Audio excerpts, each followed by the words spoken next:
আসসালামু আলাইকুম। আমার হাতে এখন যে ফোনটি দেখছেন এটার মডেল হচ্ছে রেডমি 10 বা 10 প্রাইম। মার্ক করা এই অপশনটা দেখেন, এটার প্রবলেমটা হচ্ছে এটাকে যখন অন করা হয় তখন এটা কিছু লেখা আসে, লেখা আসার পর এটা আবার বন্ধ হয়ে যায়, বা অনেক সময় এমআই লোগো আসে, আসার পর আবার সাথে সাথে চলে যায়।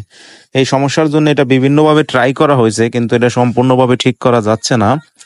পরে আমার কাছে চলে আসে, আমি এটা দেখি। প্রথমে আমি এটাকে ফ্লাশ করার জন্য চেষ্টা করি। ফ্ল্যাশ করার জন্য আমি আনলক টুলে ঢুকি।